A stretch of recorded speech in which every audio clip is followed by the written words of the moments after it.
Good morning, Flagler County. I'm Rich Carroll. You're listening to Flagler's Morning News on Friday, June 30th. We do have the type of mosquito that can transmit malaria. And after 4 cases of malaria were identified in humans in Sarasota County, the Florida Department of Public Health has issued an advisory warning of the dangers of mosquito-borne illnesses. Mark Positano is the director of the East Flagler Mosquito Control District. We monitor daily to see what the mosquitoes are up to. Population gets high, we put mosquito control pesticides out, reduce the population down to where the likelihood of transmitting disease is very low. And that's how we accomplish mosquito control in populated areas. Positano talks about ways they combat mosquitoes. We have access to assets like aerial capabilities. So we have our own helicopter, and we have had an helicopter for 30 years. So we can treat large areas and quickly knock the mosquito population down as soon as it shows up, so you don't have that persistence of pests that spread disease. In recent days, amid the malaria warning, Positano says the entire district has been sprayed. He adds he's not overly concerned going into the holiday weekend. Frankly, I'm more worried about the heat than I am about mosquitoes because, like I said, we are doing the treatments. You can follow the recommendations of avoiding your most active periods of time at dusk and dawn. You can wear long sleeves, which is kind of hot. Again, heat advisory. We always recommend that you remove standing water around your home. All of the Sarasota residents who contracted malaria have recovered from the illness. This local news is a service of Flagler County's Toyota dealer, Beaver Toyota US 1 St. Augustine, here to wow you. A man is sentenced in a Palm Coast animal cruelty case. Flagler County Sheriff Rick Staley says it was about a year ago when Yamir Lee Bright shot a dog twice. Luckily for this family's pet, deputies immediately rescued it and it received life-saving treatment. The offender was arrested and was recently sentenced to 18 months in a state correctional facility, followed by 42 months of probation, along with a litany of other stipulations, including not ever owning another pet, and he had to forfeit his gun. As for the dog's outcome, one of the Sheriff's Office Real-Time Crime Center analysts adopted the dog now known as Rocky. Rocky is thriving in his new family. This was a dastardly act to a defenseless animal, but fortunately had a happy ending, with the offender going to prison and the dog to a good home. For Flagler's Morning News, I'm Rich Petchke.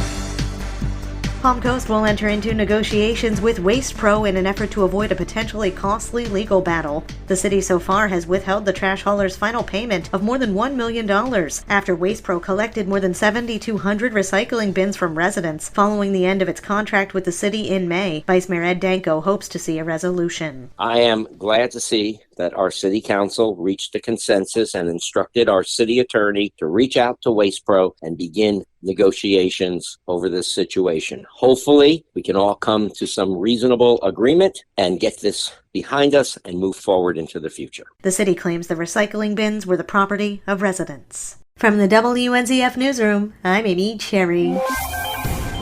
The Flagler County Sheriff's Office has some valuable tips for the upcoming July 4th holiday. The 4th of July is a time to celebrate our great nation and the many freedoms we enjoy, but the Flagler County Sheriff's Office warns that if you decide to drink and drive or boat impaired, you will lose your freedom. Now underway, FCSO is conducting extra patrols and proactive policing operations to enforce traffic laws on the roads and waterways. The increased presence will run through Tuesday, July 4th.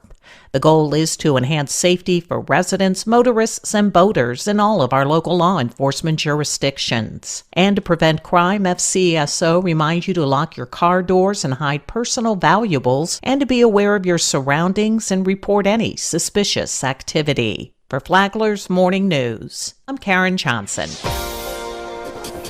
What else can Flagler County do for you this hurricane season? Flagler County Health and Human Services Director Joseph Hegedus said on a recent episode of Flagler Health Matters that there are several senior programs like hurricane kits and evacuation plans and several other ways to keep seniors safe. Hegedus said the county also has ways to help everybody who needs it. We offer a variety of emergency assistance and financial assistance programs, so those can help folks when they might be in a pinch. Also, we're conducting a variety of training with the emergency management team and prepping and making sure we've got our ducks in a row in terms of protocols for various scenarios and things like that. Hegedus said if there's no solution, they pivot, and they find that solution through other agencies. Listen to Flagler Health Matters on WNZF on Saturday mornings at 11:30 from the WNZF Newsroom. I'm Deb Albertson.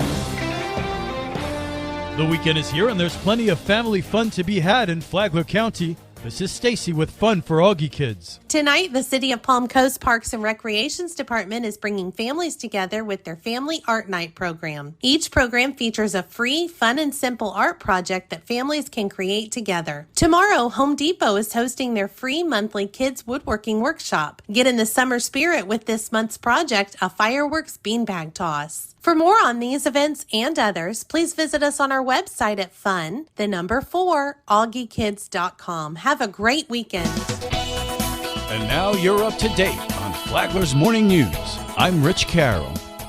And now, Mike Licio with your WNZF local sports update. Palm Coast-owned semi-pro soccer team Royal Palms Soccer Club is unbeaten in their last 8 games, including a 5-0 first-round playoff win over Prospects of Orlando last weekend. FPC soccer coach Ramtin Amiri is Royal Palms' all-time leading scorer. He had 2 goals despite playing with an injury. I'm kind of numb to it now. When I first got injured, I was very tiptoey about playing, but now I don't really think about it when I play. This weekend, it's off to Tampa for the UPSL Division I Florida Central Conference semifinal. Their opponent, Dynamic Football, eliminated Royal Palms last year, but Amiri is confident. I definitely think we could have won that game in Tampa. We did not have a lot of the players that we now have on our squad. That game is Sunday at 2. Check the Royal Palms Soccer Club Facebook page for viewing info. The Florida Gators broke a 66-year-old scoring record in Game 2 of the College World Series. The rubber match Monday could not have gone much worse for the Gators. LSU pounded out 24 hits, breaking a record set by Florida the day before, and the game was never in doubt. LSU won their 7th national title, 18-4. Gators coach Kevin O'Sullivan still takes pride in his team. One game is not going to define the hard work and all the accolades that our team has gotten, both as a team as individuals. At Fenway Park, Brian Bello took a no-hitter into the 8th for Boston. Gene Segura led off for Miami. Up the middle, and diving play. That will be the first hit. Paul Severino, Bally Sports. The infield single breaks up the no-hit bid. Fish win 2-0. In Arizona, Rays left fielder Luke Raley was 2 for 3 with his 13th home run of the season. Rays win 6-1. At Steinbrenner Field in Tampa, the Daytona Tortugas overcame a 4-2 deficit. Final, Tortugas 6, Tarpons 4. We are your home for local sports, with updates Mondays and Fridays. From the WNZF Sports Desk, I'm Mike Licio.